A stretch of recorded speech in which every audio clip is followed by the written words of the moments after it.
what they're actually trying to do is to discredit the whole damn system.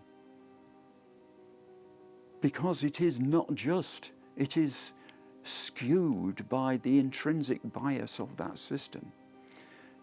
It's not equitable and it's not moral.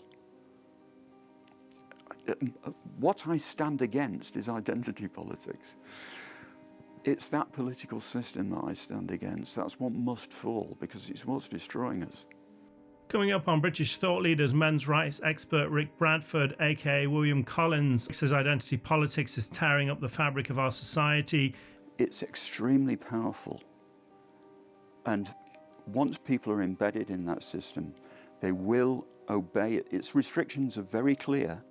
You must always protect the in-groups, and you must only blame the out-groups. He says whilst misogyny has been rightly denigrated, misandry has become an accepted part of life. All these things are examples of misandry because they're denigrating men en masse. But the difference with misogyny is these things are said quite openly by intelligent, well-educated people without any pushback on them. And you'll still hear the toxic masculinity phrase trotted out on the TV. And that's the difference, that misogyny is not regarded as acceptable, whereas misandry is the acceptable prejudice.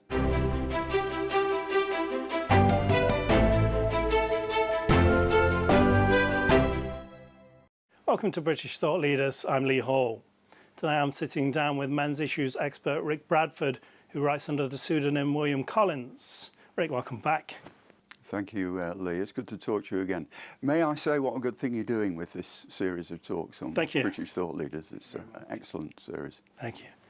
So you've been in this area of men's and boys' rights for about 12 years now. I mean, a lot of things have changed. You've released 2 books in that time. Could you talk to us about, where you think things are at? Yeah, well, I mean, unfortunately, they've not really got that much better. We keep on fighting the good fight, but, over that time, by the way, as you say, I mean, I've been in it a long time, probably 12 years now when I first started researching these topics. I was very much a single sort of topic focus at that time, and that continued, the gender issue really, and that continued for the first 6-7 years I was looking at these things. But I came to realise 5 or 6 years ago that there's a bigger picture here, and that the gender issue is really just one aspect of the overall identity political issue. And so I've got more concerned about, yes, I think it's fair to say even more concerned about the bigger picture than just the gender issue, although I'm still very happy to talk to men and boys issues. But the bigger picture is becoming particularly difficult. And I'm painfully aware, of course, that it's still the case that most people are not that exercised by issues affecting men and boys. There's still the information gap, that people just don't have the facts at their disposal. And on top of that, there's the empathy gap, which is the title of my book. And the empathy gap really is what drives the lack of interest in men and boys issues. But here's simply an example of the bigger picture on identity politics, or as Ben Cobley has called it, the system of diversity. So the issue here for me, and the way in which I'd like to try and encourage people to take a greater interest in the whole issue of identity politics, and including men and boys issues, is to situate men and boys issues in that context. And the way in which I put this is, people will be familiar with the old adage that, when they came for the Jews, I did nothing because I'm not a Jew. And they came for the blacks, I did nothing because I'm not a black. And of course, the moral is they all come for you eventually. The message there is that if you permit an injustice in one context, even if it's a context that does not very much exercise you, then what you have actually done is to permit injustice, the principle of injustice itself. And so you'll pretty soon find that once that principle of injustice has been eroded, that the floodgates are open to injustice across the board. And pretty soon it will affect, if not you, then groups that you are concerned about. And so what we have now, and this has now become familiar to people and it's a reality, we have two-tier justice. And this is a reality, and it has not come from nowhere. It has been growing for a long time, and it's grown out of the identity political perspective.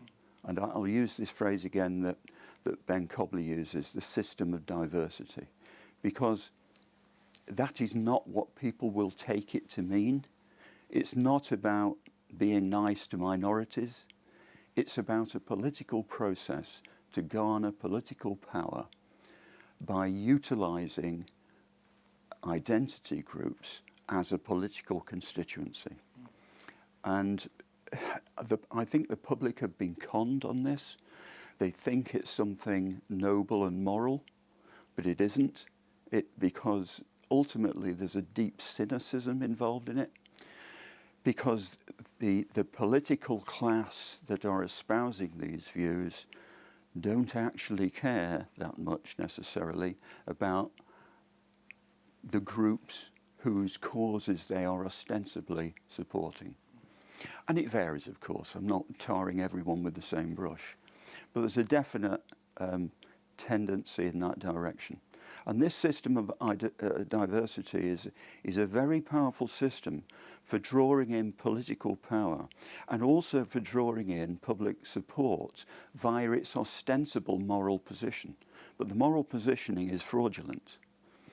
And a key recent example of that, the most appalling example of how the system of diversity works in practice, and people will think I'm going off wildly at a tangent, not talking about men and boys here at all, except as villains, actually.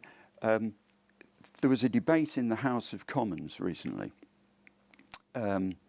on child sexual exploitation, I think was the official title. But what it was actually about was the Pakistani heritage paedophile rape gangs. That's not the phrase that the minister used, of course, but that's what it was actually about. And this was the debate at which the minister declared that the government were reversing their previous intention to hold a series of 5 local enquiries into this issue. And the paper-thin rationalisation that came from that after there had been passionate pushbacks from other MPs. This was the Katie Lamb speech. The Katie Lamb speech is in particular what I'm referring to, which was it's a very hard speech to listen to. But for people that haven't read the Hansard transcript, perhaps they should go there. Then they'll know what I'm talking about. They'll know the context of this. The response to that from the minister and from several other people, several other MPs, was that it was regretful that these Tory members were seemingly to forget that there were abusers of other demographics. And one Lib Dem MP actually tried to deflect the issue onto, quote, white men. Even if the Speaker was right in, pointing the finger at other demographics, that's not an excuse to cancel an inquiry. If anything, it's a reason to cast the net more widely and have a more, all-embracing inquiry. Yeah, definitely. So, logically speaking, it didn't make any sense. But the point I wish to get across to people is that the response to that issue was absolutely in line with the system of diversity, because the system of diversity is based upon preferred in-groups and out-groups that are the opposite of preferred. They're the villainized out-groups. Islam, of course, is an in-group, or Muslim is an in-group. White men are an out-group. So the response of the MPs was absolutely in line with the diktats of that system. And people don't realise just how powerful that system. You can call it system of diversity, you can call it identity politics. It's extremely powerful. And once people are embedded in that system, they will obey it. Its restrictions are very clear. You must always protect the in-groups. You must only blame the out-groups. So if there's any blame to be attributed, you must always deflect it that way. So it's a perfect example of that in a setting which was the most egregious possible, really. So I would ask people to look into the reality of this political system that has now gained such power in our country. And you can start with a very good start with Ben Cobley's book, The Tribe, which explains this whole process extremely well. Unfortunately, this political system is now not just embedded in our government and the Labour Party, it's embedded in, to a greater or lesser extent, in all the political parties, greater extent in some than others. I'm not sure about reform, may or may not be the case. Jury's out on that one.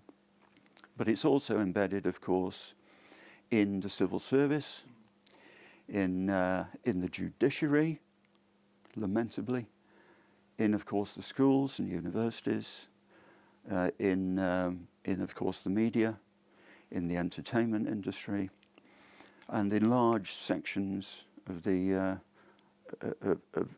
third sector, in the charity sector. So it's extremely well embedded in the entire establishment, and it's achieved this not because they're all politicos, because only a proportion of them are driven by politics. It's achieved this because it has this aura of moral probity about it. This is why in my other book, The Destructivists, I stress the moral angle so much, that you can really morph people's thinking by using this system of moral infantilism, which is what has happened here. But the moral system it's deeply unethical to anyone that knows anything about true ethics, because it instantiates moral probity or moral culpability in the identity groups, whereas the true seat of ethical obligation is in the individual always. And if you move away from that, this is what you get. You get corruption. And it's destroying our society now. It's no longer the case that it's something that's emerging. It's here now. I mean, before this would have been something that, you say it's happening, someone else says it's not. But if we look now, say, at the Sentencing Council guidelines, it's very clearly there in black and white for everyone to see. Yes, the sentencing guidelines or calls for misogyny bills are getting to be ever more clear examples of the extreme bias. But still, in many people's minds, it's all right and proper. On the sentencing guidelines, by the way, it just so happens that's caught popular attention. Actually, in de facto, men have been disadvantaged in the criminal justice system in terms of being sent to prison for a very, very long time, and in a big way. And not only is that de facto the case, but it's been enshrined in documents before now.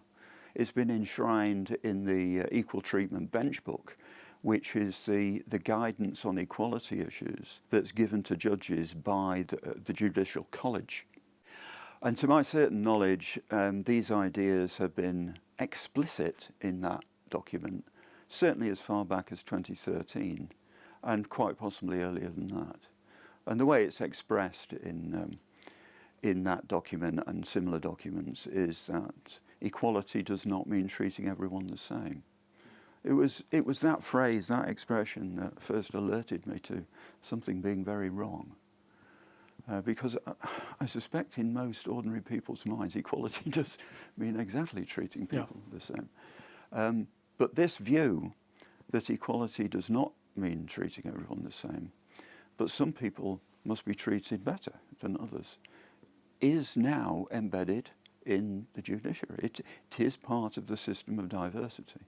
The favoured out groups, because they're taken to be victim groups, in order to redress that disadvantage, then we must implement, we must recognise that and implement a positive discrimination, if you want to call it that. For some groups, there may be actually some reason to that. Blacks are sentenced somewhat more harshly in the criminal justice system to whites. There's a lot of work on that to show that. But the disadvantage faced by men in that respect is massively more than based on race. But that's ignored, because while blacks are a favoured group, white men are not. So that's why that aspect of it is in. You see, I didn't used to appreciate this. When I first started down this road, I thought it was just a gender issue.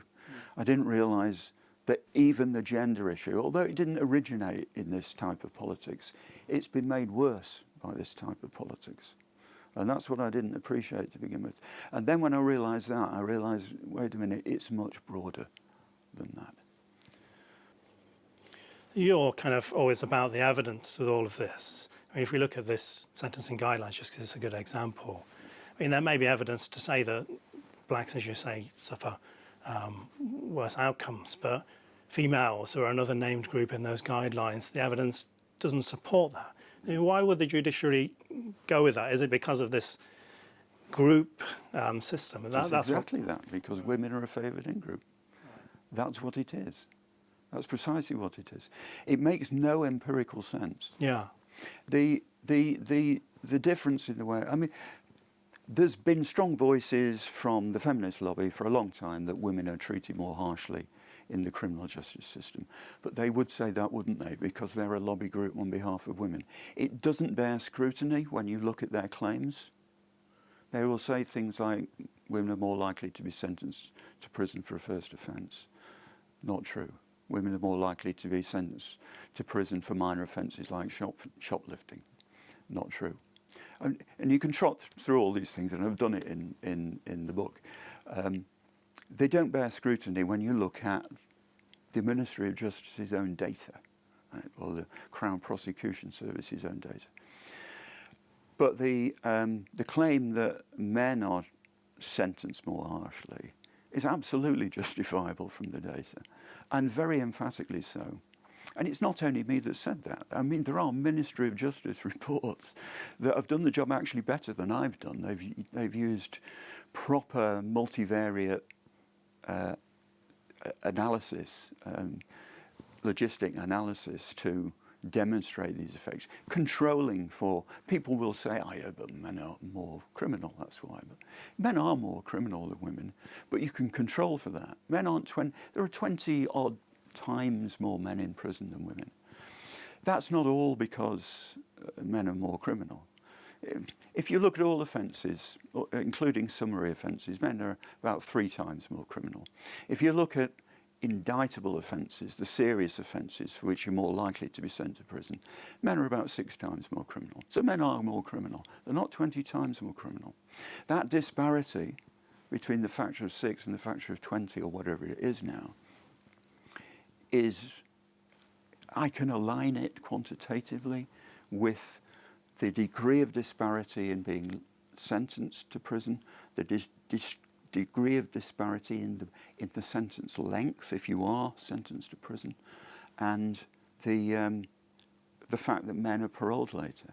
There's also disparities to men's disadvantage in whether they're cautioned rather than prosecuted, whether they get a community sentence rather than being sent to prison, or whether they get a suspended sentence rather than immediate custody. All these things point in the same direction, and they're all quantifiable. And it's all in there. And other people have. The same is true in America, by the way. People have analysed the data there, and the same is true. There's a greater race-based disparity in the States, as you'd expect. But even there, the sex-based disparity is greater than the race-based disparity. So there's absolutely no doubt about these things, but that won't stop people disputing it and claiming the opposite. But it's very well established.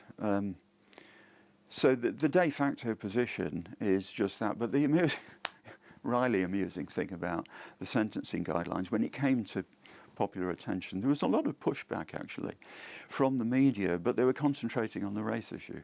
And they're perfectly right. It's perfectly right to do that, to point the finger at that and say, is it right in principle to have more lenience? I should say, by the way, the sentencing guidelines weren't saying greater leniency in sentencing.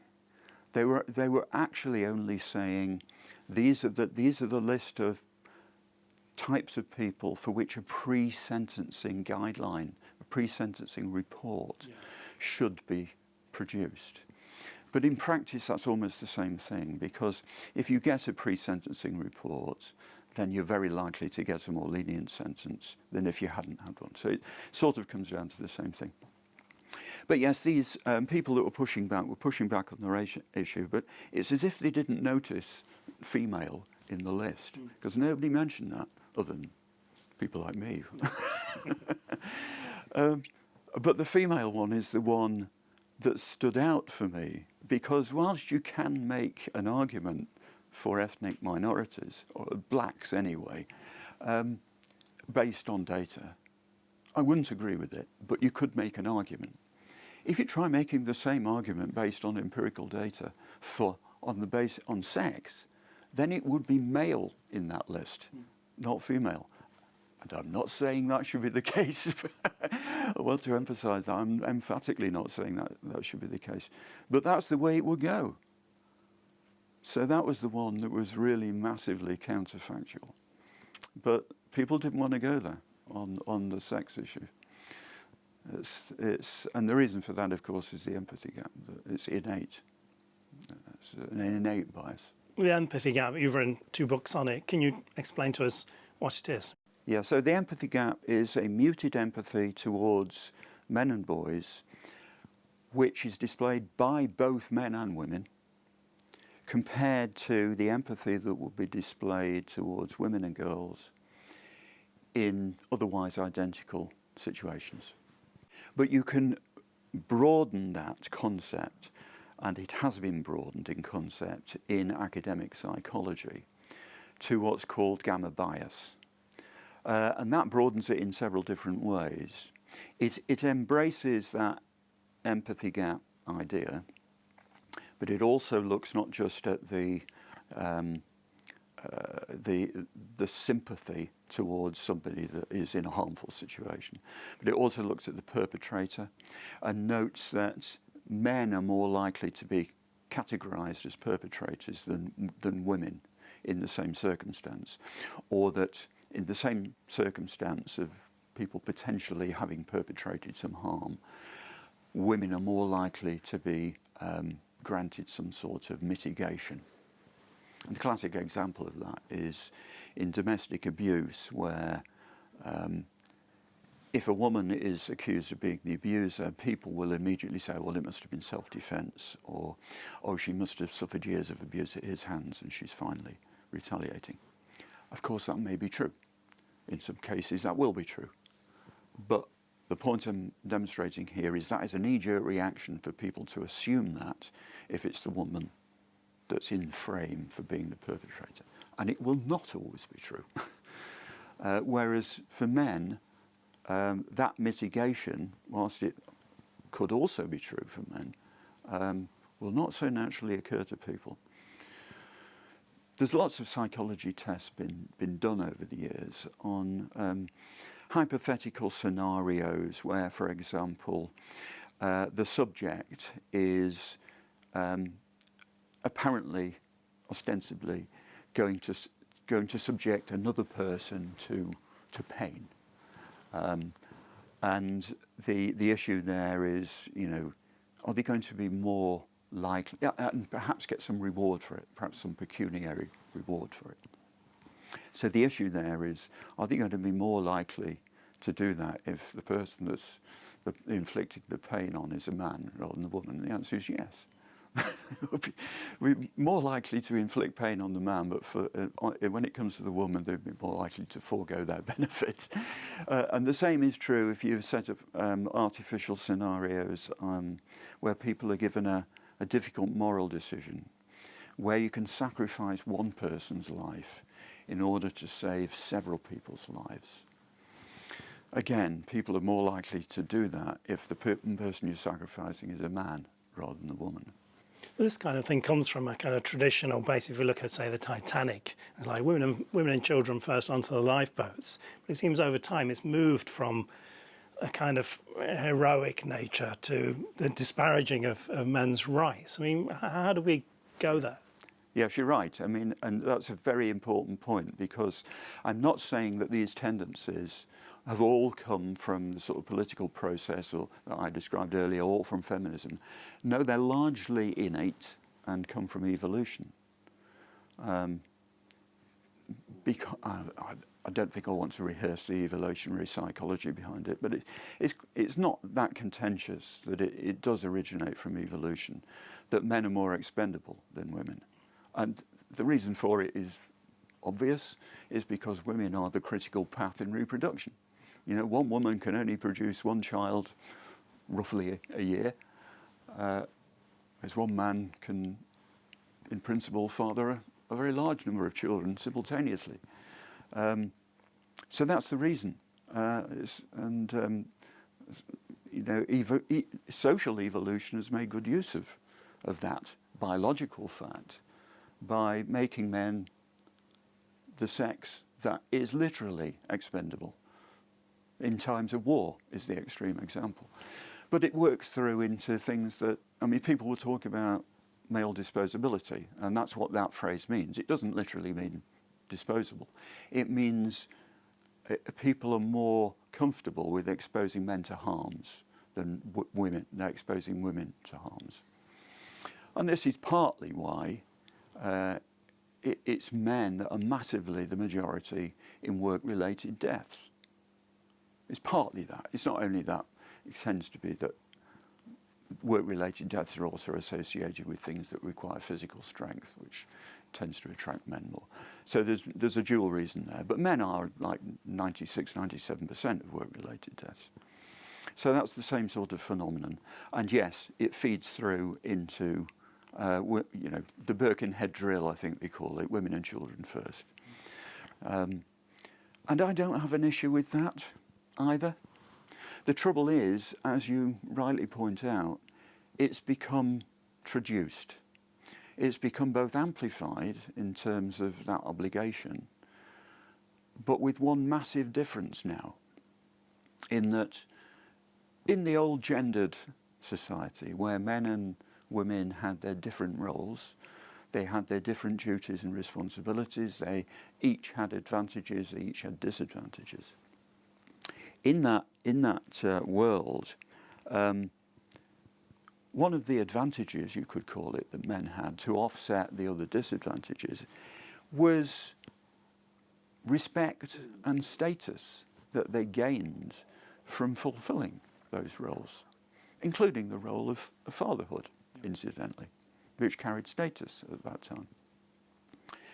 Where we've gone with identity politics, and again, this comes back to that, and specifically feminism, but identity politics more generally, is that because women are the in-group and white men at least are the out-group, no, that respect and status has been denied.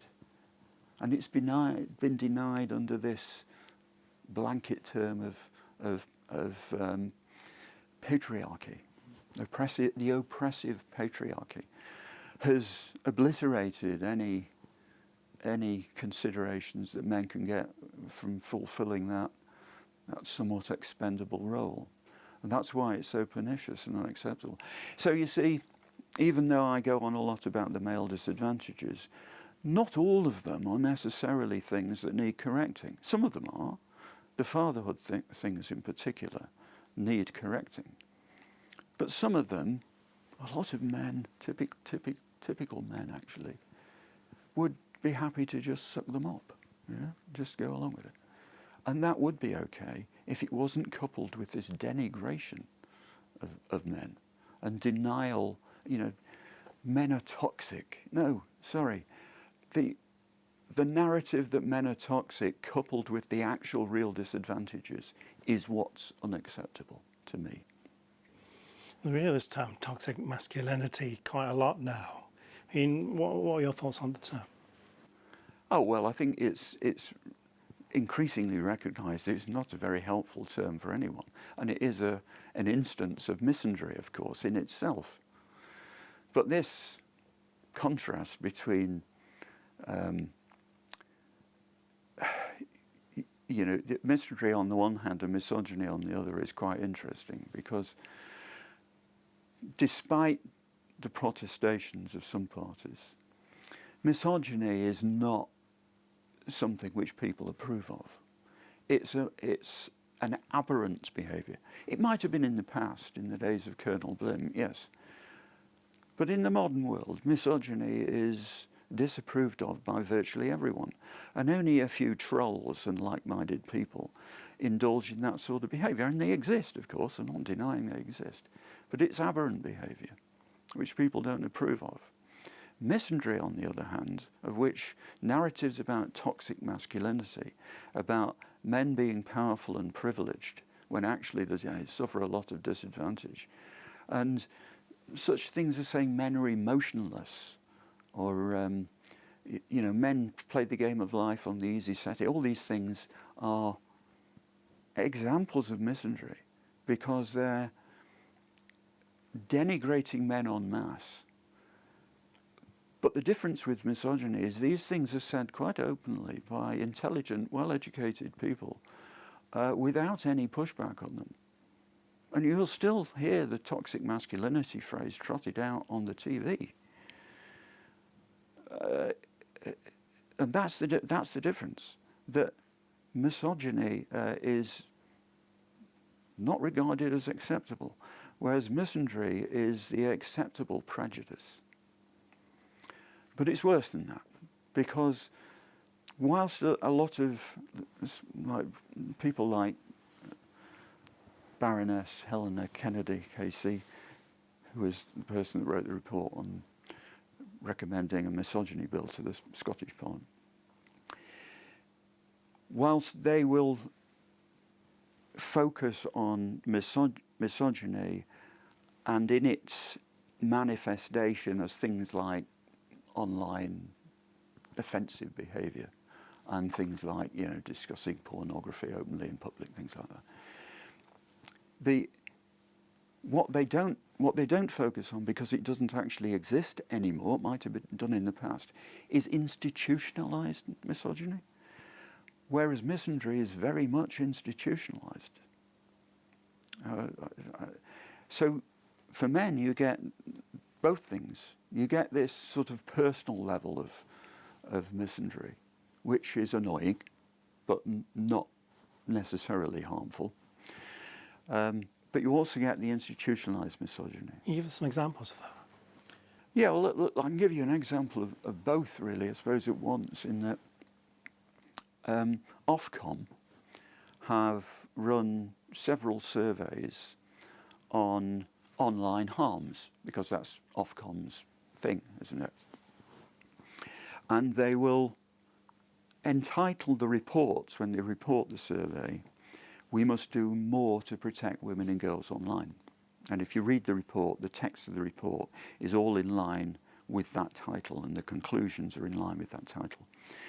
But if you look at the actual results of the survey, which is being reported in the very same report, the results will read, and consistently have read, overall, men are subject to more potentially harmful behaviours and content online than women.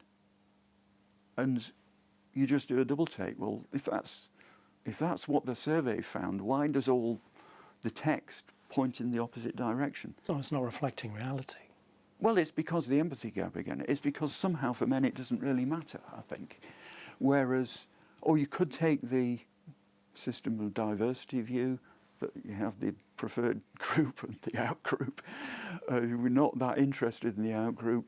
But I mean, I'm not minimising it for women, but it's not equitable.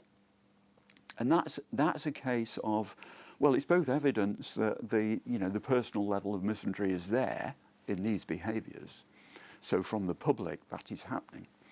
But it's also illustrative of the institutionalised level, because Ofcom, as a government body, is displaying a behaviour which is clearly grossly biased. And this is, you can replicate this throughout many processes. I mean, in other instances, even in the specific case of sexual harassment, which you'd think to be very much more the province of women, the Government Equalities Office ran a survey on that in 2020, and in the workplace, the incidence of specifically sexual harassment, is pretty much the same for men and women. In the broader society, it is tilted towards women. So I think the results of the survey were, in the last year, 50% of women have experienced some sexual harassment, compared to 1 in 3 men. So it's a smaller percentage for men, but still a substantial number. But the Equalities Office is focused on women and LGBT, if you look at their remit. And yet their own survey finds that even in the matter of sexual harassment, men are substantial numbers of those victims. Now, the trouble with talking about these things, it sounds like I'm wanting to make a play for men in the victimhood Olympics, which is emphatically not what I want to do. And I also emphatically do not want to join the players of identity politics on the other, playing for the other team either. What I'm actually trying to do is to discredit the whole damn system. Because it is not just, it is skewed by the intrinsic bias of that system. It's not equitable, and it's not moral. What I stand against is identity politics. It's that political system that I stand against. That's what must fall, because it's what's destroying us. I wanted to ask you a bit about education. I mean, some teachers are saying that young boys were ignoring female teachers, possibly even refusing to accept that they existed. What are your thoughts on that? Of course, the culture in schools is going to reflect the culture at large, only more so in the direction of, let's call it the progressive liberal narrative, for want of a better term, which will skew in this direction of being sympathetic towards the system of diversity. Unknowingly, in most cases, that is to say, not appreciating what that really means, thinking it's a morally proper stance. But they will be representing that view, and it's not friendly to males. So my guess is that boys will be sensing that because they're not stupid. And they don't need online influencers to tell them about their lived experience. And if they're in an environment in which they're regarded as broken, as toxic, as, people that need to be fixed, they will know that. Children are extremely perceptive. It's remarkable how perceptive they are. They don't need to hear things said in words. So I can well understand there may be a lot of resentment in boys. The other issue, of course, is what the schools are actually like, and I don't know. I mean, I'm surprised you haven't mentioned adolescence yet. If the schools, Still time. if schools are now anything like the one in that drama, then God help us, because it was a menagerie, wasn't it? I think even one of the characters called it a holding pen. So if that's representative of the way some schools are, then all I can say is it's not likely that any of the pupils of either sex are going to have very much respect for any of the teachers of either sex, because that sort of environment does not promote respect. But I'm not saying they are all like that. I'm sure there's some good schools around, but if some are like that, then that might be the answer to your question. But we can't expect boys to be brought up in what is a misandric culture now and not sense that and not be resentful about it. You can shut them up, you can censor the internet, but it won't stop their lived experience. And even applying draconian treatment to boys themselves so that they're fearful of speaking, so that they're cowed into silence, the only effect that will have is make the resentment deeper and more substantiated. It's not the way to go. And this is what happens if you have a divisive creed that takes hold. Is there bias towards girls in education, according to the evidence? Well, there is, in the sense that you can detect bias in data, and I've done this, and again, it's in the book that in stage 2 SATs, you can detect the bias there. In A-level results, you can detect the bias. The COVID period was it was a test bed for that, because they had teachers effectively awarding grades without exams, and so it provided an opportunity to compare what happened then to what happened the previous year when there were exams. So you can identify clear bias in that. But that's not the sole cause of it's not even the principal cause of boys failing in education, as they have been doing for a long time. There are multiple reasons for that, and I don't pretend to know what they all are. But part of it is, I think, being in same-sex schools is not good for boys in terms of driving their desire to achieve. Because with boys, their motivation is everything with boys. If you could get doing well in exams to be as desirable for boys as being a top game player, being a top footballer or a top guitarist, or any one of these desirable things, then you wouldn't have to do anything else. You could even forbid them from learning. You could put barriers in their way, and they would climb over them and they would achieve. If they were motivated to do it, they would do it. So if they're failing in education, it's because they're not motivated. I think that's clear. And actually, I think, and this is, I don't have data on this, I must add, this is just what I surmise.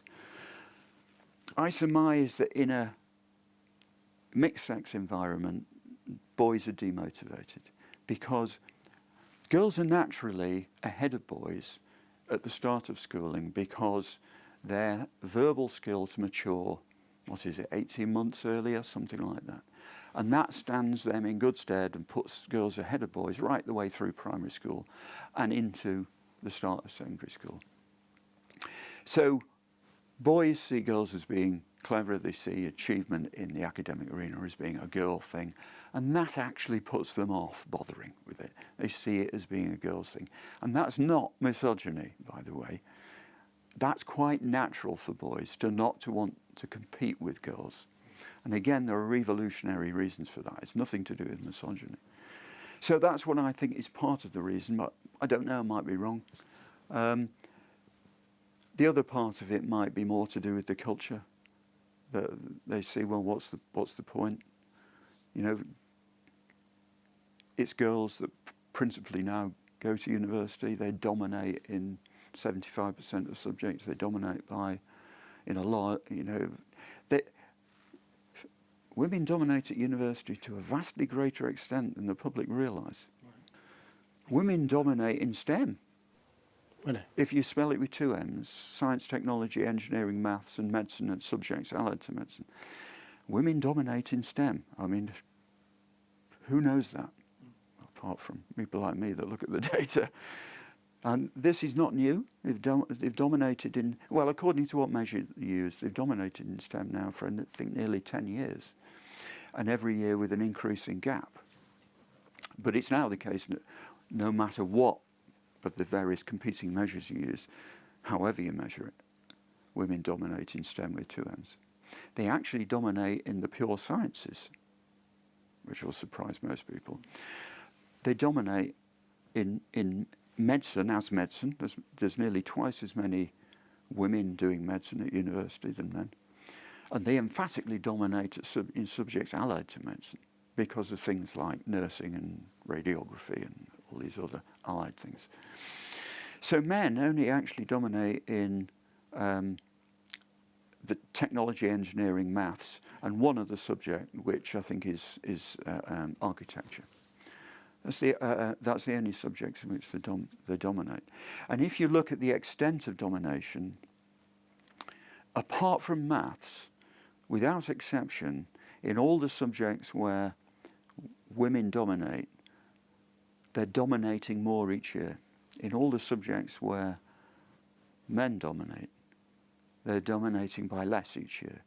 Albeit the gap is still very large in some cases, like engineering and physics, for example.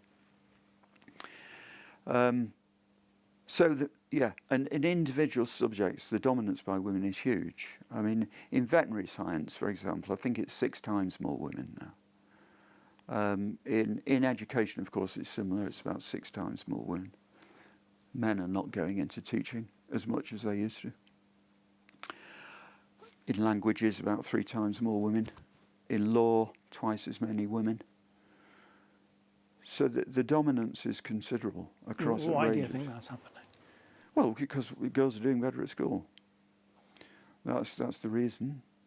It's not that there's some bias in terms of what sex they're deciding to take into the universities. They're just deciding on the exam results. Girls are doing better. That's why. And that's been the case for a long time. I mean, women have been dominant at university as undergraduates for 33 years now.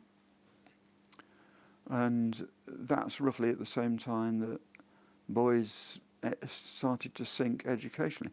Girls have always done better at primary school, by the way, for the reason I just alluded to. It's biological, largely. But boys used to catch up by the age of 16 and overtake girls when it came to A-levels at age 18. But now they're behind right the way through, apart from the odd subject. You mentioned adolescence. I mean, this has kind of been everywhere. I knew it had to come. Yeah. I mean, the storyline, basically, young white boy from a stable family stabs a girl. I mean, you've applied your analytical brain to this. How realistic is the storyline? They couldn't have picked a less realistic one. They've picked the combination of circumstances which makes it the least likely scenario given a stabbing. Yeah, in fact, it's so improbable that as far as I'm aware, and somebody can correct me if I'm wrong on this, I don't think anyone's come up with an actual case in England and Wales that mimics that in all its particulars. So, okay, the data then. See if I can remember this data. In terms of, well, you've got to be careful about talking about knife crime for a start, because knife crime statistics tend to specify non-domestic knife crime. So that's what I'll be talking. I'm not talking about domestic. There's different statistics on the domestic front. But on the non-domestic knife crime, let's look at, and the other thing you've got to be careful about is knife crime includes possession of a weapon, possession of a knife that's illegal. So a lot of knife crime is actually just possession. I'm not condoning possession, but the knife hasn't necessarily been used. So you've got to bear that in mind. So there's a distinction between actual incidents of stabbing and knife crime. So if we look at, let's look at actual homicide through stabbing, because that's the scenario of adolescence, and the under 16s, because these were 13-year-olds. So under 16s, there's thankfully not that many. And I've looked at the data. Average over the last 5 years in England and Wales, the number of stabbings to death of males was 8, and the number of stabbings to death of females was 3. If you go up to the next age band, which is 16 and 17, number of stabbings to death of males goes up to 18. Number of females, 1/2. In other words, 1 every 2 years. So very, very much fewer women. And then if you go to the next age band, that's when it really kicks in.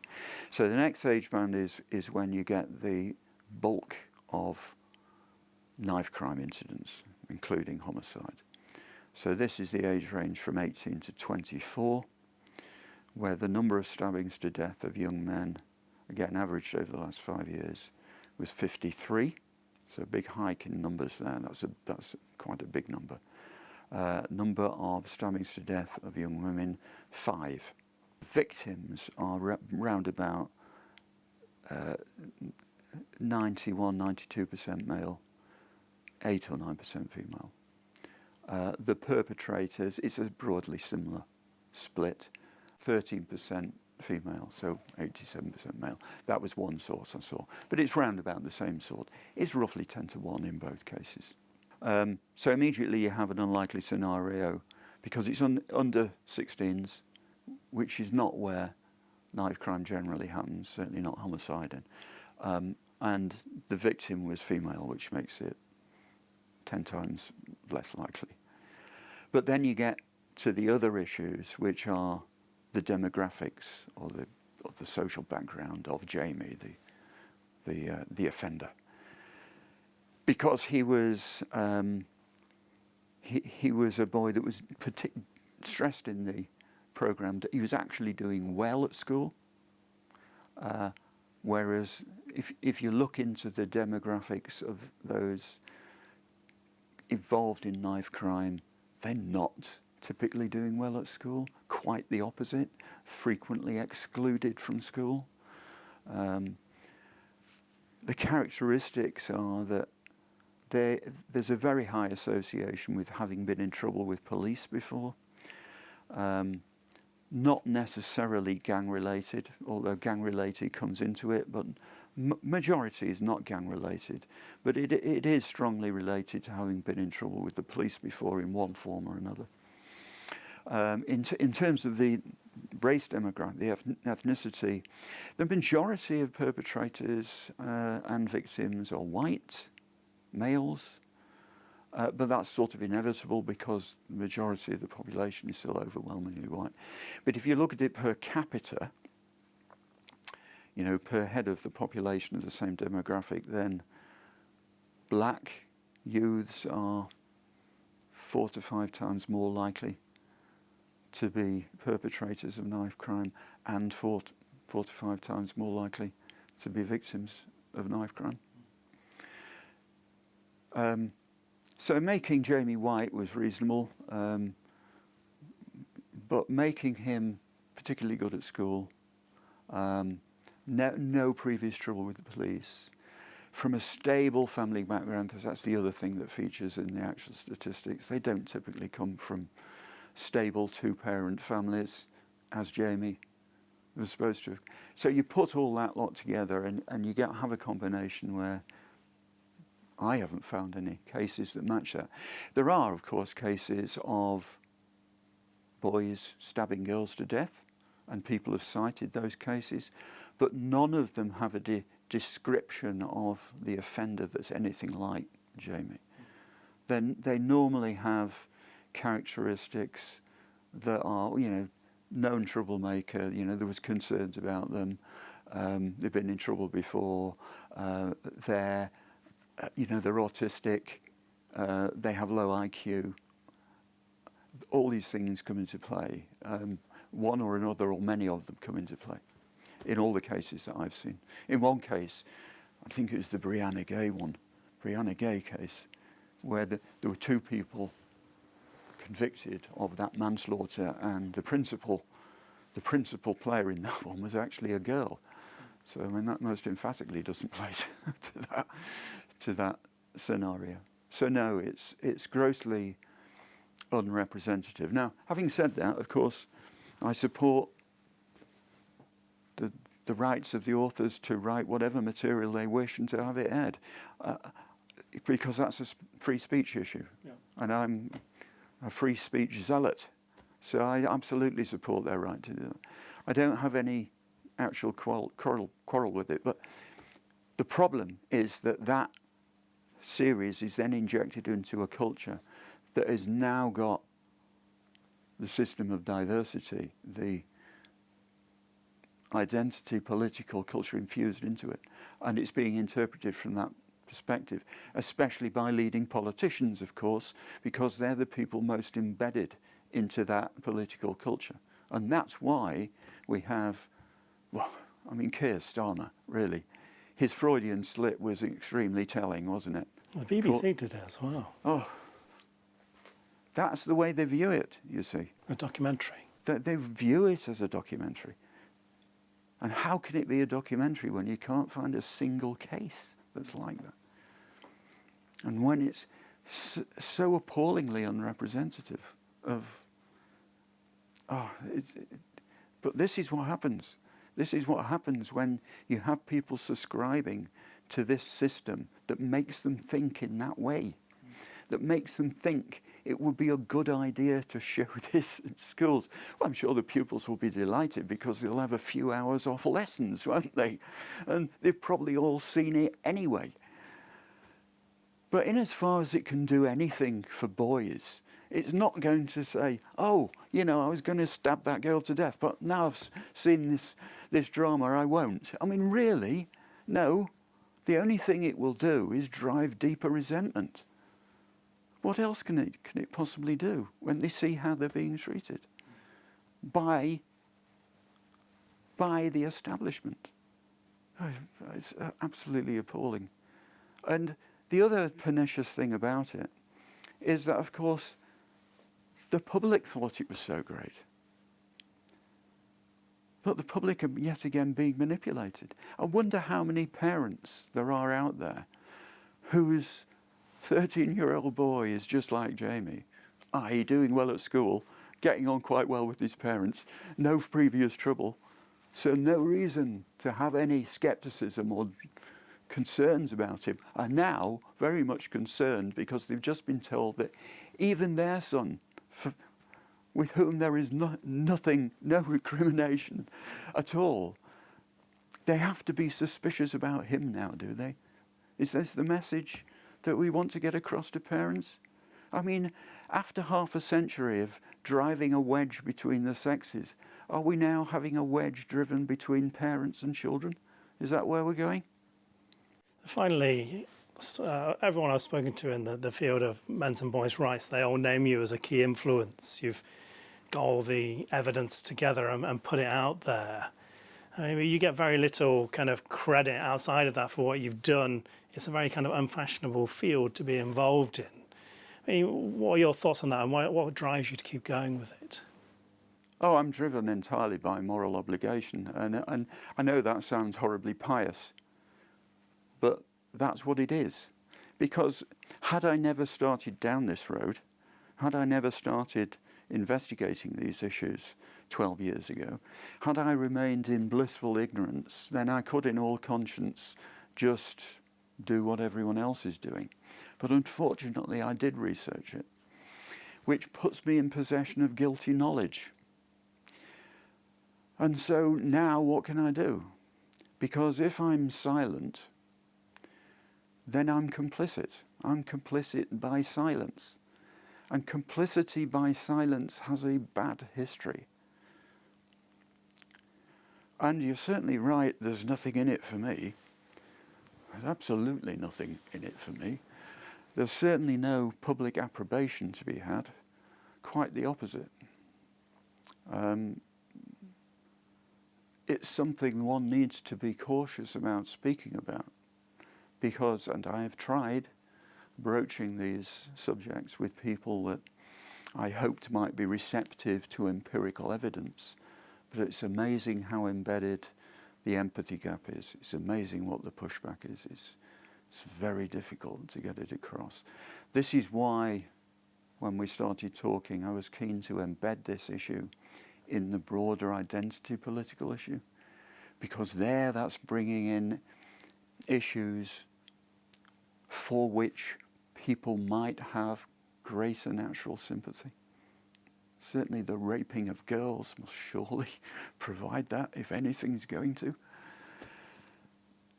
But they come from the same place, heavens above. The empathy gap also has an evolutionary origin, but it's been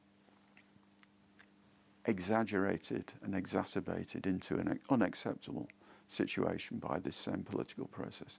So no, there's nothing in it for me, but I'd rather face the potential consequences of being a social pariah, or ultimately, yes, imprisonment. Oh God help me. I'd rather face that prospect than be complicit, which is absolutely unacceptable. Rick Bradford, thanks for joining us. Thanks.